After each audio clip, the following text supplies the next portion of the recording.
정치 맞수다 시작하겠습니다. 오늘은 윤희석 전 국민의힘 선임 대변인, 한민수 더불어민주당 의원과 함께하겠습니다. 어서 오세요. 네, 안녕하세요. 안녕하세요. 윤석열 대통령이 어제 내란 우두머리 혐의로 구속됐습니다. 헌정사상 현직 대통령 구속은 처음입니다. 그런데 이보다 더 충격적인 건 구속영장이 발부되자 극단적 성향의 윤 대통령 지지자들이 서울 서부지법에 난입해 폭동을 일으킨 일입니다. 여야는 어떠한 경우에도 폭력은 안 된다고 강조했지만 이번 사태를 대하는 시각은 좀 달랐습니다. 먼저 오늘 오전 발언부터 듣고 시작하겠습니다. 사법 절차 진행 과정의 문제점들, 국민들께서 분노하시는 이유들을 저와 우리 당도 너무나 잘 알고 있습니다. 하지만 물리적 충돌이나 폭력적 방식을 쓴다면 스스로의 정당성을 약화시키고 사회 혼란을 가중시킬 뿐입니다. 민주당과 일부 언론은 시민들이 분노한 원인은 살펴보지도 않고 폭도라는 낙인부터 찍고 엄벌해야 한다고 으름장을 놓고 있습니다. 반대하는 목소리에 싹을 자르려는 의도이자 국정 혼란을 조장하고 갈등을 키워 이를 정치적인 동력으로 삼으려는 의도입니다. 지난 주말 벌어진 충격적 폭동 사태는 국가 시스템에 대한 전면 부정입니다. 국가 시스템을 망가뜨리고 궁극적으로 국민의 생명과 안전에 위해를 가한 중대 범죄인 만큼 119 법원 폭동 가담자뿐만 아니라 이들의 배후 세력과 선동 세력까지 발본색원해야 합니다. 수사기관은 폭동을 일으킨 폭도들뿐만 아니라 폭력을 교사한 자, 폭력을 선동한 자 모두 찾아내어 엄정하게 처벌하길 촉구합니다. 네, 서울 서부지법 폭력 사태. 먼저 대변인님 어떻게 보셨습니까? 너무 충격적이었어요. 저는 그날 영장 심사 결과를 보려고 밤을 새웠는데 결과 보자마자 모든 방송에서 그 서부지법 상황을 생중계를 하더라고요. 그런데 어떤 방송의 기자는 리포트를 하다가 그 시위하시는 분들 때문에 방송을 더 이상 할 수 없어서 중간에 자리를 뜨고 뭐 이런 것까지 보고 그래서 이게 우리나라에서도 저런 일이 가능하구나. 4년 전 미국에서 의회 점거하는 그 시위 봤잖아요. 그만큼 우리 사회의 이 갈등 구조가 굉장히 구조화됐다. 그 깊이가 굉장히 커졌다. 이런 것을 보면서 여야가 이 정파적 이익을 떠나서 뭔가 이 부분에 대해서 머리를 맞대서 사회 분위기를 다시 순화하는 방향으로 공론을 모아가야 한다는 생각이 들었습니다. 의원님은 어떻게 보셨습니까? 저 역시 충격적이죠. 네. 이건 있을 수 없는 일이 벌어진 건데 이제 이 사태에 이번 폭동 사태의 원인을 좀 볼 필요가 있을 것 같습니다. 좀 전에 영상에서 국민의힘 권영세 비대위원장께서 또 말씀 속에 이제 민주당과 일부 언론의 탓을 합니다. 그런데 과연 그게 맞는 정말 인식인지 지금 이 검찰도 사안이 터지자마자 법원이나 경찰뿐만 아니라 검찰도 폭동으로 규정을 하고 특별수사팀, 수사단을 만들었습니다. 근데 여기에 대해서 지금 국민의힘 대변인 논평을 통해서 폭동이란 얘기를 쓰지 않겠다고까지 한 걸로 제가 알고 있어요. 그럼 이 사안이 폭동이 아니면 뭡니까 이거? 정말 저는 묻고 싶어요. 국민의힘 지금 지도부나 대변인들한테 그럼 어떻게 규정할 겁니까? 저 영상을 보고도 이게 폭동이 아닙니까? 우리 다 봤지 않습니까? 전 국민이 다 봤어요. 저 수십 명의 윤 대통령 지지자들이 나오지 않습니까? 몰려가서 판사를 찾으러 다니고 판사의 집무실을 부시고 법원에 난입해서 경찰관을 때려서 경찰관들이 피를 흘리는 모습을 국민이 다 봤습니다. 저는 이거를 옹호하는 사람들은 보수주의자로 저는 생각하지 않습니다. 일전에 이 자리에서도 우리 헌법학 교수님께서 윤 대통령에 대한 이번 사법 처리 과정은 저희들이 제가 그때까지 몰랐던, 잘 인지를 못했던 법치주의가 제대로 쓰는가를 볼 수 있는 척도라는 거 아마 우리 이 앵커도 기억하실 거예요. 저는 그 생각이 나더라고요. 아, 그렇구나. 정말 윤석열 대통령의 위헌적 불법적 비상계엄과 이 내란 사태의 종식 과정에서 이 대한민국의 법치주의가 제대로 설 수 있는지를 보여줄 수 있겠다는 생각이 들었는데 지금 서부지법의 이 폭동 사태는 우리 법치주의를 유린했다, 망가뜨렸다고 보고 있어서요. 이번에는 그 원인과 그다음에 배후 세력, 실질적인 주동자들뿐만 아니고 정말 어떤 세력들이 뒤에서 이렇게까지 교사를 했거나 이렇게 의도를 갖고 덤볐는지에 대해서 조사가 철저히 될 것 같습니다. 네, 지금 말씀을 하셨지만 이 심각한 게 뭐 여러 가지가 있지만 이 중에서도 판사를 찾으려고 네. 뭐 7층 사무실까지 다 뒤지고 뭐 기록이 저장된 서버를 훼손하고 뭐 그런 얘기도 있었거든요. 지금 대변인도 말씀하셨지만 2025년 대한민국에서 이런 일이 있을 수 있을까? 다들 그렇게 생각을 하실 것 같습니다. 그렇죠. 예. 판사가 어떤 사건에 대해서 영장을 뭐 발부하거나 기각하거나 그것은 직업적 양심에 따라서 본인의 어떤 법리 이런 것을 다 녹여서 하는 거 아닙니까? 그 사건이 누구의 사건이냐, 누가 피의자고 이런 거와 상관이 없을 거라고 저는 믿습니다. 그런데 이것을 이제 정치적으로 받아들인 입장에서는 윤 대통령이 현직 대통령인데 구속까지 시키면서 수사할 필요가 있느냐는 그런 강한 불만이 있을 수 있고 또 구속되는 과정을 보면 이재명 대표의 사건과 이 비교를 할 수밖에 없는 지금 정치 구조가 그렇게 돼 있습니다. 제가 꼭 그렇게 비교하고 싶어 하는 건 아니고 그런 여론이 있으니까. 그래서 이제 간단히 말씀드리면 이재명 대표는 국회에서 체포동의안 의결까지 했는데 600자에 달하는 사유를 들어 결국 타고 넘어가서 구속영장 기각을 했단 말이죠. 그래서 구속이 안 된 상태에서 지금까지 계시는 건데 윤 대통령 현직 대통령이고 뭐 여러 가지 얘기할 수 있겠지만 사유가 그냥 딱 15글자만 나왔다. 피의자인 윤 대통령이 증거를 인멸할 것이 염려된다. 딱 그거 하나만 나오니까 그 현장에 있었던 분들 입장에서는 이게 말이 되느냐. 윤 대통령 구속의 필요성에 대해서 왜 상세하게 더 나와서 설득을 하거나 뭐 이해를 시켜줘야 되는 거 아니냐라는 아마 내면에서의 불만이 있었을 거다. 이 정도는 판단을 합니다마는 말씀드렸다시피 그 폭력의 양태에 대해서는 저도 뭐 어떻게 말씀을 드릴 수가 없어요. 특히나 경찰을 향해서 보여줬던 여러 가지 폭력 행위들이 영상에 있지 않아요? 아마 그거 보시면은 더 이상 저분들에 대해서 뭐 보수주의라든지 뭔가 불만이 있어서 행동했다 이런 정도로는 방어를 할 수가 없습니다. 엄벌해야 하고 일벌백계해야 한다고 생각합니다. 어떻게 보셨습니까? 그 판사 막 쫓아다니고 뭐 서버 훼손하고 뭐 극우층이 많은 거라고 생각은 들어요. 들기는 하는데 지금 대변인이 말씀하신 것처럼 그걸 받아들이지 못한 일부층의 얘기냐 아니면 뭐 그 분위기에 휩쓸린 거냐 어떻게 보십니까? 넘어섰다고 봐야죠. 넘어섰다. 예를 들어서 또 뭐 재판에 어느 뭐 보수 진보 다 마찬가지입니다. 본인들이 지지하는 분들이 있거나 또 지지하는 세력이 있으면 그 재판 과정에 불만은 충분히 품을 수가 있어요. 하지만 그거와 여기에 대해서 잘못됐어 하는 거하고 판사를 직접적인 유해를 가하겠다고 법원에 정말 난입한 거 아닙니까? 폭도가 돼버린 거죠, 그 순간에. 밖에 있는 분들이 어떤 구호를 외쳤을 때는 뭐 과격하지 정말 않게 말만 구호를 외쳤다면 그거는 뭐 그것까지는 뭐 용인할 수 있다고 봅니다. 하지만 이미 불법 시위를 하다가 법원에 경찰관들을 폭행해가면서 들어가가지고 판사를 쫓아다녔다. 그리고 서버를 화손하려고 했고 그런 것들은 이미 뭐 단순한 지지자 이런 건 볼 수 없는 거고요. 폭도 자체죠. 그거를 뭐라고 규정할 수 있습니까, 우리가. 그리고 그 과정에서 일어난 여러 가지 사태는 폭력 사태고 폭동이 일어난 겁니다.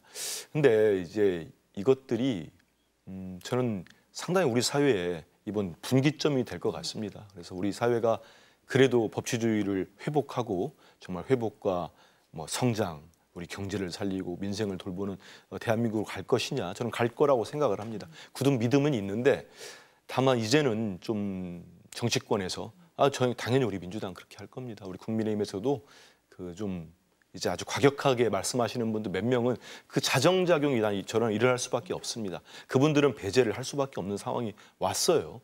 이건 대한민국이 뭐 사적 단체입니까? 대한민국은 윤석열 부부의 나라가 아닙니다. 우리 대한민국 모든 국민의 나라죠. 이제 대한민국이 원상 회복을 해야 됩니다. 이런 상황에서도 법치주의를 부정하고 이거를 또 야당 탓으로 뭐 일부 언론 탓으로 돌린다? 이건 책임 있는 정치 세력이 아니죠. 그래서 아까도 제가 원인 말씀드렸습니다마는 처음에 만약에 진짜 지난해 11월 3일 날 유연적이고 불법적인 내란 사태가 일어났을 때 윤 대통령 쿠데타, 친위 쿠데타라고 실패를 했습니다. 그런데 저는 그렇게 나올 줄은 몰랐어요. 국민들께 사과를 하고 책임을 지겠다고 할 줄 알았지 말로는 책임지겠다고 행동은 뭐였습니까? 꾸준하게 본인에 대해서 여러 가지 위기 상황이 오면은 메시지를 냈습니다. 그게 선동 메시지였어요. 한남동에 있는 분들하고 함께 싸우겠다. 그 함께 싸우겠다는 표현을 받아들이는 분들은 이렇게 행동할 수 있는 사람도 있다고 봅니다. 그리고 거기에 국민의힘 그 의원분들, 주류 의원들, 친윤 의원들이죠. 그분들이 그 탄핵에 찬성했던 한동훈 대표나 그 세력들을 다 몰아내버리고 축출을 하고 탄핵 반대 세력이 완전히 잡았습니다. 그리고 전광훈 목사한테 가서 90도 절을 하면서 추앙을 하고, 저는 이런 것들이 이런 극단주의의 배태가 됐다고 봐요. 이미 이렇게 잉태가 돼가지고 여기까지 왔는데, 지금이라도 우리가 이걸 잘라내고 배제시키고 일거할 수 있는, 일소할 수 있는 계기를 만드는 게 우리의 또 책무 아닌가 싶습니다. 지금은 한 의원님이 말씀하신 이런 극단적인 발언들이 극우 유튜버들하고도 연계가 돼요. 그래서 어제도 보면 이 극우 유튜버들이 이 장면을 그대로 생중계를 하면서 자극적인 발언을 막 하거든요. 그 내용을 보면은 뭐 이제부터 전쟁이다, 국민 저항권이다, 들어가자, 경찰을 밀어라, 우리가 영웅이다, 뭐 이런 얘기를 합니다. 어떻게 보십니까, 대변인님? 우리 사회에서 극단적인 주장을 하는 분들의 폐해에 대해서 많이 지적을 했는데, 최근에 이 유튜브라는 수단이 국민들 삶에 깊숙이 침투함으로써 그 폐해가 더 극대화되는 상황이 되고 있는 거죠. 극좌든 극우든 지금 문제가 상당히 많아서 국민 여론까지 흔들 정도가 돼버렸잖아요. 이분들이 이렇게 창궐할 수 있는 이유 중에 하나는 돈하고 연결이 돼서 그래요. 이분들이 더 자극적인 발언을 하고 영상 이런 것들도 더 자극적으로 만들며 따라서 소위 말해서 이 후원금 같은 게 들어온단 말이죠. 그러니까 이분들은 그 돈에 관련돼 있으니까, 본인의 수익과 관련이 돼 있으니까 더 자극적이고 더 선동적인 메시지를 발산하면서 구독자, 뭐 보는 사람, 이런 사람들을 끌어당기는 거잖아요. 이것이 그대로 나타난 게 말씀하신 그 케이스라고 보고, 근데 역으로 이 사람들이 방송했던 것들이 다 이 체증이 돼 있기 때문에 맞아요. 네. 본인 스스로가 이 소유 사태의 주범인 것으로 그냥 스스로가 스스로를 고발한 셈이 된 겁니다. 그래서 이런 자충수를 두게 됐는데, 이 상황을 계기로 해서 이 극단적인 주장을 하면서 대중을 선동하는 이런 분들에 대한 어떠한 사법적인 처리가 있어서 더 이상 이런 것이 확산되지 않는 그런 분위기가 조성이 돼야 하고, 그것이 여야를 막론하고 우리 정치권 그리고 우리 사회를 안정시키는 데 크게 기여할 수 있으리라고 저는 봅니다. 극우 유튜버 어떻게 보세요? 동의합니다. 네. 임 대변인 말씀에. 그래서 저는 정말 그분들이 그분들은 돈을 벌잖아요. 근데 거기에 이렇게 선동되고 혹해가지고 나와서 본인의 인생을 망치는 분들은 뭐가 되겠습니까? 저는 저 지역에서 깜짝 놀란 일이 있었어요. 저 시간 날 때마다 인사를 드리다가 되게 젊은 청년이었는데 부정선거를 믿고 있는 거예요. 제가 아닙니다 했는데 이분이 조사하면 나오겠죠 그러는데, 그 가게를 제가 나오면서 되게 기분이 안 좋았습니다. 그건 그분에 대한 어떤 뭐 비판이 아니고 저분의 인생이 좀 안쓰럽다는 생각이 들었어요. 이 지금 말씀하신 대로 이 극우 유튜버들은 자기 밥벌이를 하거나 또 선동해서 세력을 넓히거나 그런 거 아닙니까? 근데 그 젊은 청년은 뭐가 됩니까? 그 부정선거를 믿어서 그분이 뭐가 아니라는 거 뻔히 알지 않습니까? 우리 대한민국이 될 수 없다는 것도 알고 있고. 좀 편하게 생각 한번 해보십시오. 왜 윤 대통령은 본인이 이긴 선거에 대해서는 부정선거 얘기 안 합니까? 그 말이 됩니까? 진 선거만 부정선거입니까? 그 잠시만 생각해도 아닌 걸 아는데, 이분들이 어떤 정상적인 매체들, 그런 레거시 매체들 접하지 않고 그 유튜버에 나오는 내용들만 믿다 보면 그분들은 사람을 속이기 위해서 그 유튜버들은 말도 안 되는 얘기들을 갖다 붙입니다. 그래서 저는 이번 기회에 사법적 처리와 함께 제가 속한 이제 과방위에서도 다시 이런 논의를 좀 하려고 합니다. 유튜버도 그렇고 가짜 뉴스도 논의하려고 하는데, 어떤 제도적, 입법적인 문제는 여야가 같이 논의를 했으면 좋겠습니다. 그리고 하나 더 더하면은 요즘 극우 매체들 정말 이건 아시지 않습니까? 무슨 선관위에 있는 중국 무슨 스파이들이요? 대거 납치고 그 사진을 썼는데 그 사진이 예전에 중국 어선들 잡았던 그분들 사진을 갖다 교묘하게 편집을 했었습니다. 제가 심각하다는 말씀을 드리냐면은, 왜냐하면 저희들 되거나 일반인들 보면은 그걸 누가 믿겠어 하는데 그렇지 않더라고요. 이 매체가 이걸 종이로 쫙 뿌리면은 이른바 SNS를 통해 가지고, 그리고 수만 부씩 사갑니다. 무슨 아주 좀 집단적인 어떤 뭐 교회랄지 이상한 극우교회 같은 데 가서 사가지고 또 뿌립니다. 이게 이런 것들을 본 사람들은 제대로 걸러내지 않으면 이걸 또 믿게 되는 상황이 있거든요. 그래서 이번 일을 계기로 이번에 폭동 사태도 그렇고 이런 정말 말도 안 되는 가짜 뉴스, 극우 매체의 전 준동, 극우 유튜브, 이걸 우리 사회가 한번 모두 이렇게 정화할 수 있는 이런 계기가 좀 됐으면 좋겠습니다. 근데 야권에서는 또 윤상현 국민의힘 의원이 윤 대통령 지지자들의 불법 행위를 부추겼다 이렇게 주장을 하고 있습니다. 네. 무슨 발언 때문이냐면요. 한번 들어보시겠습니다. 17명의 젊은이들이 또 담장을 넘다가 또 유치장에 있다. 그래서 또 관계자하고 얘기를 했고요. 아마 곧 혼방이 될 것이다. 혼방이 될 것이다. 이렇게 보고 있습니다. 먼저 어떻게 들으셨습니까? 윤상현 의원님은 아마 네. 이제 저 시점을 놓고 그 이후에 진짜 실제로 막 폭동 사태가 벌어지기 전이기 때문에 자기는 그런 의도가 아니었다. 하지만 그렇지 않은 것 같아요. 왜냐하면 이미 윤상현 의원이 저 얘기를 하실 때가 17명인가 18명의 어떤 시위대가 월담을 했답니다. 담을 넘어 들어간 상황이라고 해요. 그렇죠. 네. 그 상황에서 뭐 국민의힘의 다른 중진 의원도 말씀하셨습니다마는 법원에 경찰들이 막고 있는데 거기를 뚫고 들어갔는데 그분들이 훈방되겠습니까? 상식적이지 않잖아요. 만약에 저런 얘기들이 야권서 나왔다고 하면은 그 국민의힘 보수주의라는 분들이 가만히 있었겠습니까? 저건 구속사격감이라고 했을 거예요. 저는 그래서 윤상현 의원이 저건 거기 계시는 지지자들이나 어떤 극렬한 어떤 그분들에 대해서 던지는 메시지였는데 아주 부적절했다고 생각합니다. 그리고 저거는 어찌 보면 트리거가 됐어요. 거기서 17명, 18명이 잡혀가고 월담을 하고 그런 상황에서 훈방되고 아무 문제 없다. 저 얘기를 그 앞에 있는 분들이 받아가지고 그 자리에서 막 선동된 분들이 있을 거고 또 유튜브 가지고 생중계하더만요. 보니까 저거 하면서 아무 문제 없다더라.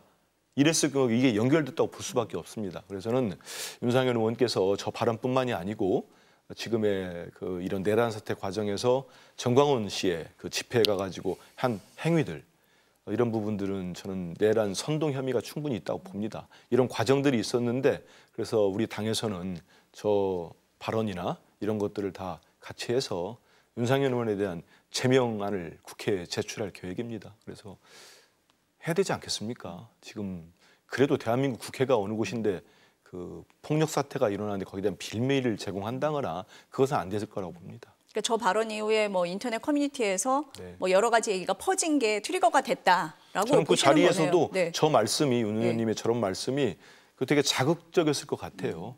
집권당의 정말 오선 의원입니까? 저는 중진이 와서 아무 문제 없다. 바로 풀려날 거다 하는 발언들이 되게 자극되지 않았겠습니까? 차라리 저기 오지 말던 오셨다면은 이러면 안 됩니다. 우리가 보수의 가치가 있다면 법원을 향해서 이렇게까지 하는 건 아닙니다. 의사표시를 하더라도 그렇게 하는 게 맞지요.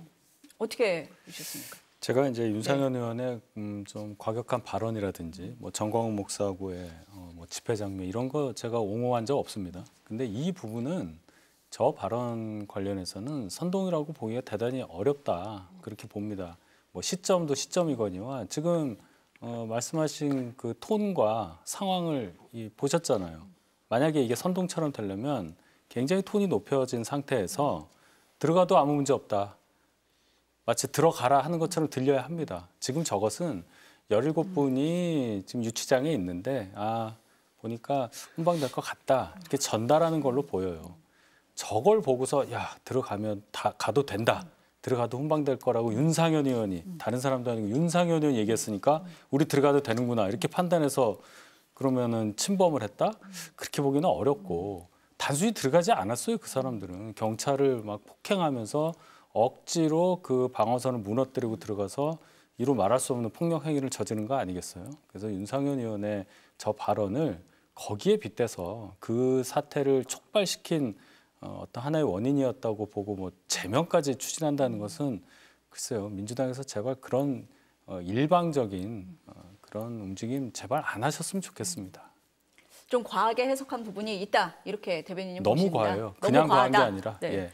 아까 대변인도 잠깐 말씀을 하시고 그러셨는데 국민의힘에서 어쨌든 폭력은 안 된다 이렇게 얘기는 했습니다. 그런데 일부 의원들이나 뭐 그 여권 관계자들은 조금 선동하는 듯한 그런 발언을 하기도 합니다. 먼저 국민의힘 김재원 전 최고위원이 SNS에 뭐라고 올렸냐면 윤 대통령의 외롭고도 힘든 성전에 참전하는 아스팔트의 십자군들은 창대한 군사를 일으켰다라는 글을 올렸다가 이제 논란이 되니까 삭제를 했고요. 황교안 전 미래통합당 대표는 체포된 윤 대통령 지지자들을 면회했다면서 무료 변론과 함께 이들의 변호사 선임 비용을 모금하겠다. 이런 얘기도 했습니다.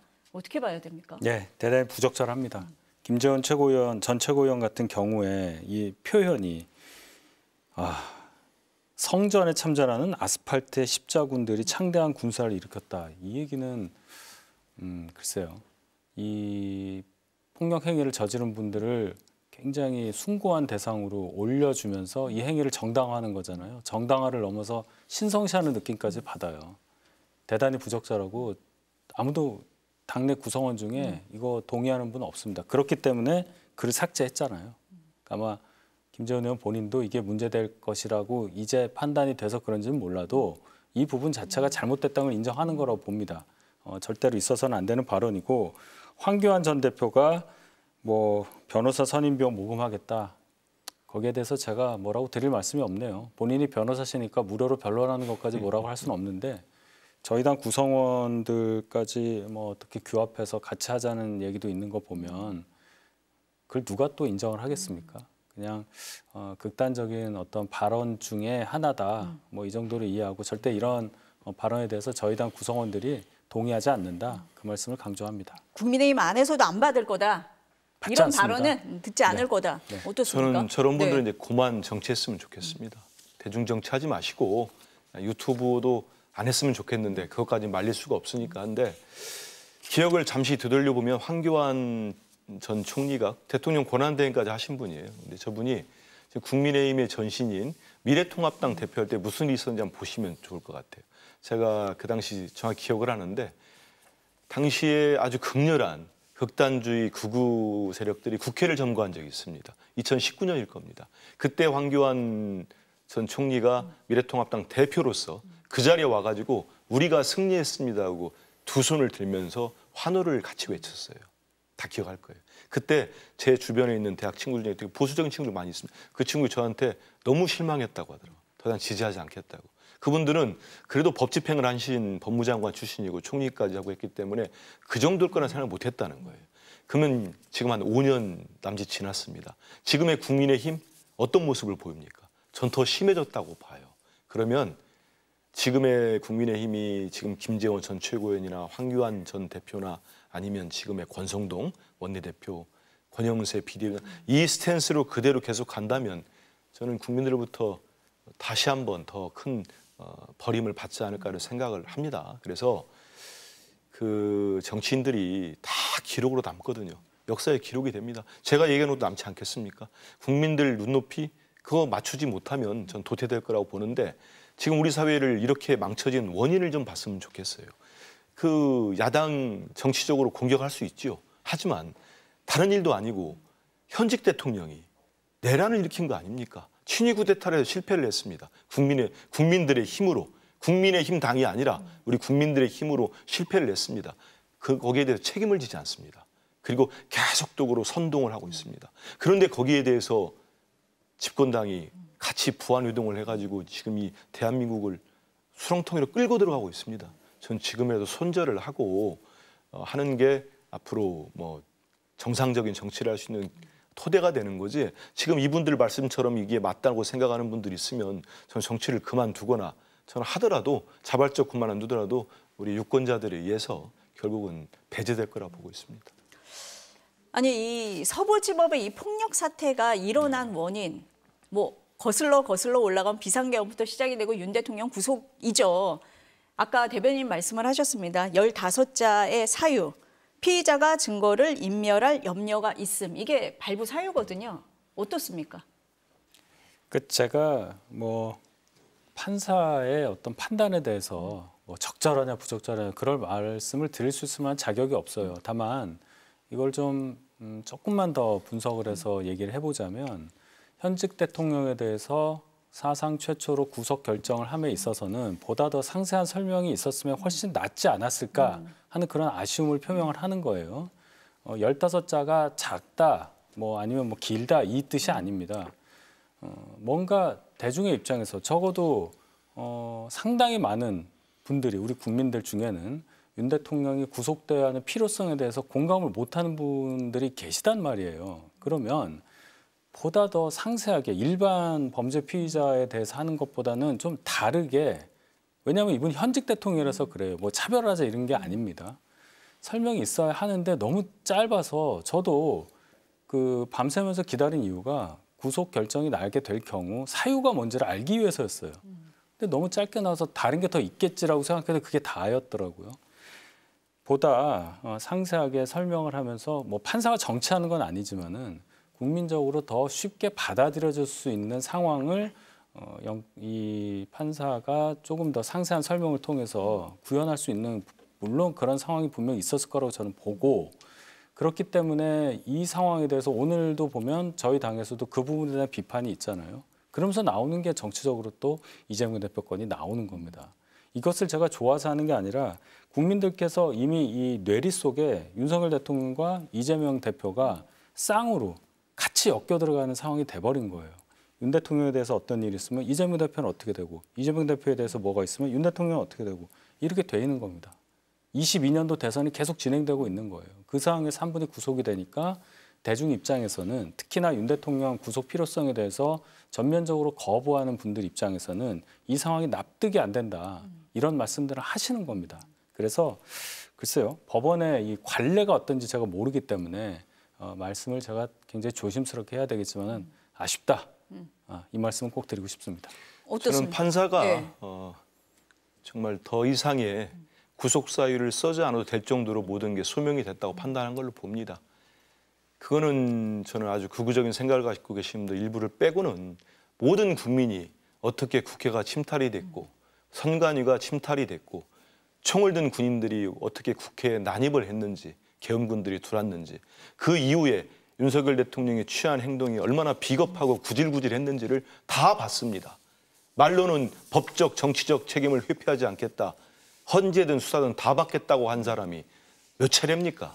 제 기억으로 체포영장도 집행 못하게 했었고 수사에도 불응했었고 11번의 이의를 제기합니다. 법적 절차에 대해서 11전 11패를 당했습니다. 그런데 또 지금 구속적 부심 얘기를 하고 있습니다. 변호사들이. 더 이상 우리 국민들을 얼마나 더 힘들게 할 생각입니까? 저는 그런 것들을 보고 구속 사유가 부족하거나 의심을 한다? 저는 그런 분들 일부 빼고는 없을 거라고 봐요. 또 하나는 저도 뭐 보도를 통해 접한 겁니다. 그 안에 제가 들어가지는 못했으니까. 보면은 윤 대통령이 뭐 출석 안 하겠다 했다가 와가지고 45분간을 진술을 했다고 합니다. 본인이 일방적으로 떠들었을 겁니다. 그동안 우리가 아는 것처럼 그냥 얘기 본인이 스스로 말이 되든 안 되든 계속 하잖아요. 근데 그때 판사가 딱 하나를 물어본다고 합니다. 전 대단히 인상적이었어요. 다 기억하시죠? 비상입법기구 경제부총리이 지시했다는데 이게 뭡니까를 물어봐요. 제가 판사라도 거기에 대한 답변이 제대로 나왔다거나 아니면 정말 논리적 정합성이라도 있다면은 뭐지 하고 들어봤을 거예요. 뭐라고 하는지 기억나시죠? 제가 그런 걸 했는지 안 했는지 기억이 흐물흐물하고 가물가물하고 김용현이가 했는지 내가 했는지, 그게 대한민국 대통령 입에서 할 얘기입니까? 국회를 해산시키고 비상입법기구를 만들어서 영구집권을 하겠다는 획책한 의도를 갖고 있는 사람이 그런 모습을 보였습니다. 저는 판사 입장에서 쓸 말이 없었을 거라고 봐요. 증거인멸을 할 염려뿐만 아니고 그동안 뭐 텔레그램 뭐 얼마나 많은 것들을 없애고 있었겠습니까? 거기에 대한 게 있었고, 저 짧게 하나만 덧붙이면 저는 이제 이 구속영장 발부 직후에 대통령실이나 여당의 지도부나 변호인들 이런 데서 제1야당 대표와의 형평성 얘기를 하는데 저는 그런 얘기를 하면 할수록 더 수렁텅이로 구렁텅이로 끌고 들어간다고 봅니다. 자기들 스스로. 왜냐하면 지금 비교가 됩니까? 내란 우두머리 혐의를 갖고 있는 내란의 주범과 이미 정치검찰에 의해서 우리 국민들이 정치검찰이 아니라고 판단했다면 총선에서 그런 결과가 나올 수가 없습니다. 지난해 4월 총선에서 심판을 받았잖아요. 조작되고 왜곡된 수사로 지금까지 이재명 대표 혐의가 뭐 하나 밝혀졌습니까?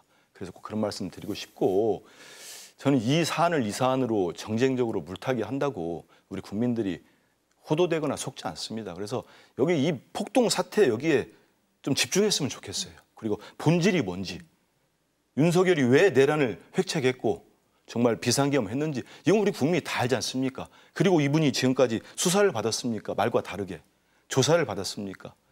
체포영장에 응했습니까? 이런 상태에서 어떻게 구속이 안 됩니까? 구속해야죠. 아니 공수처에서는 현직 대통령 신분이기 때문에 증거인멸의 우려가 더 높다 이렇게 주장을 했던 것 같습니다. 그러면서 변호인 외에 접견을 금지한 것도 이 증거인멸 우려하고 연계를 시킨 것 같아요. 어떻습니까? 글쎄요. 공수처는 다분히 감정적인 대응을 한다고밖에 볼 수가 없어요.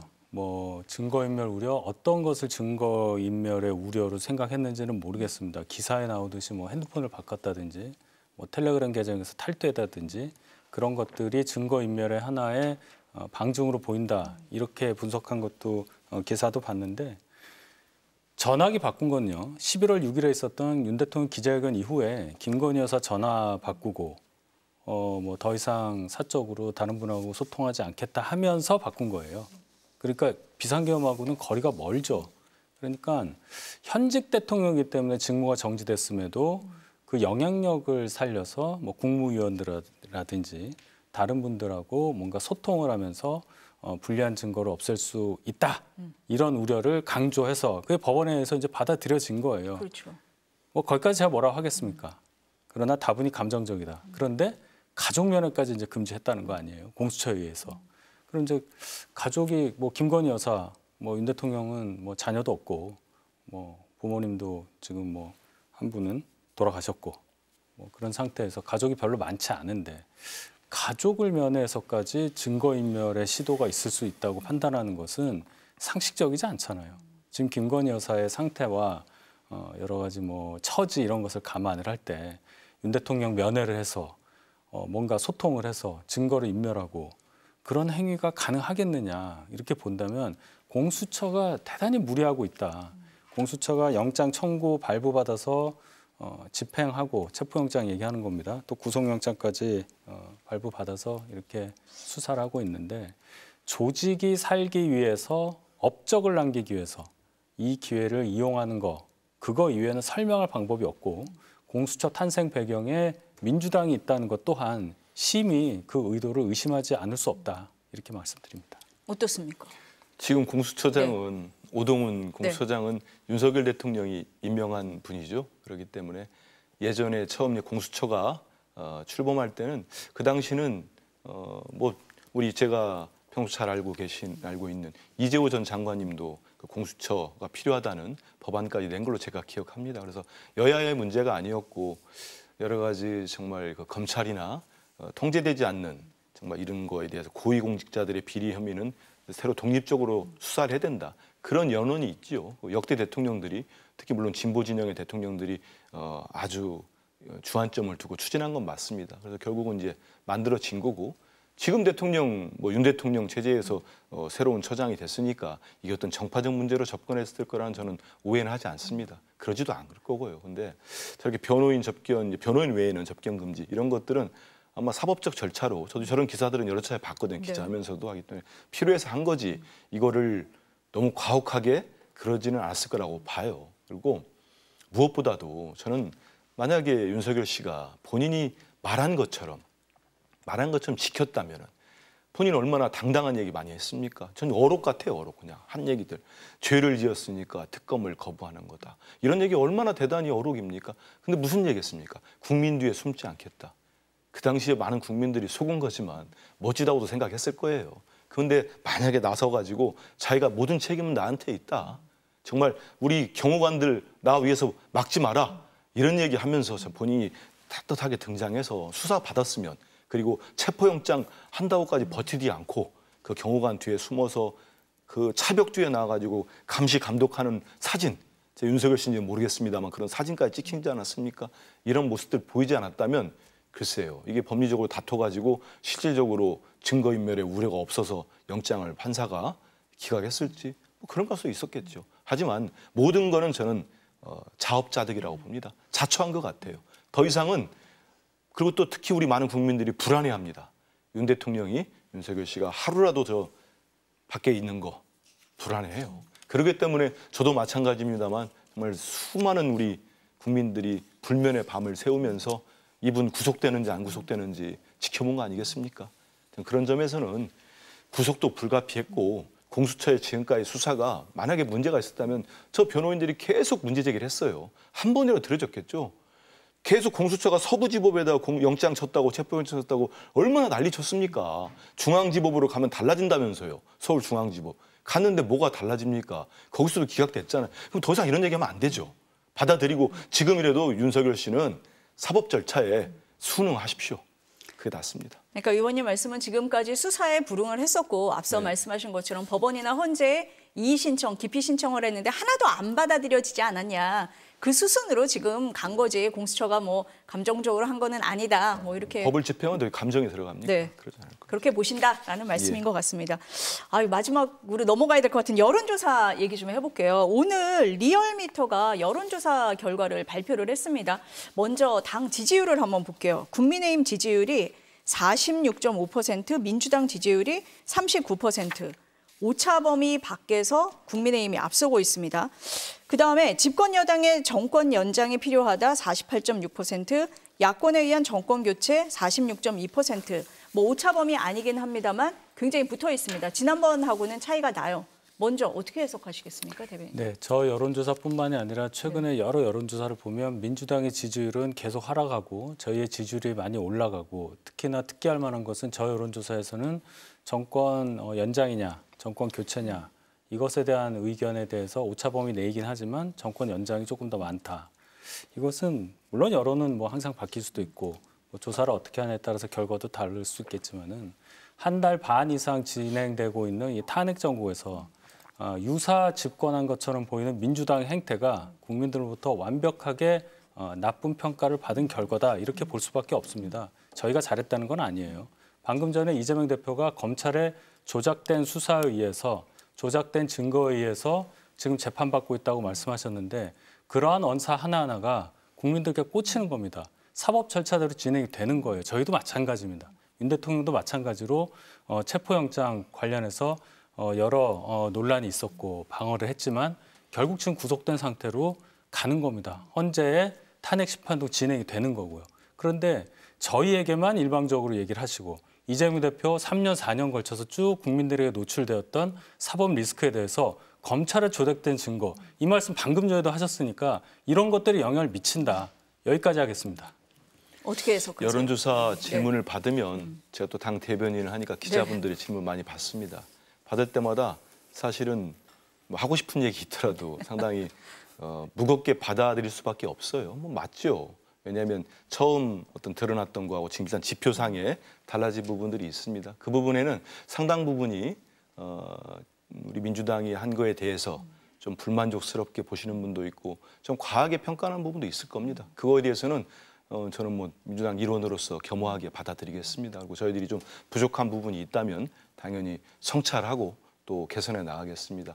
다만 요즘 나오는 것 중에는 누가 봐도 이제 그 보수 진영 쪽에 어떤 그 결집이라고 할까요? 또 여론조사에 응하시는 모습들 이런 것들이 여러 조사에서도 보면은 일전과 다른 응답률을 보입니다. 그리고 실제 전문가들 얘기를 들어보면 그런 경향이 있다고 합니다.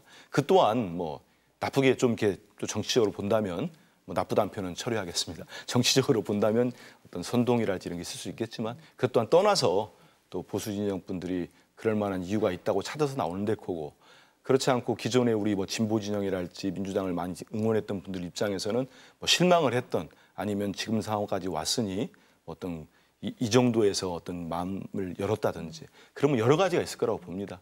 다만 저희들이 이번 이제 여러 가지 혼란스러운 상황을 거치면서 조금 더 수권 정당의 모습을 보여드리고 많은 노력을 하겠습니다. 그래서 또 이제 보실 때 그래 뭐 민주당이 잘하겠구나 하는 마음 얻을 수 있도록 더 노력하고 그렇게 하겠습니다.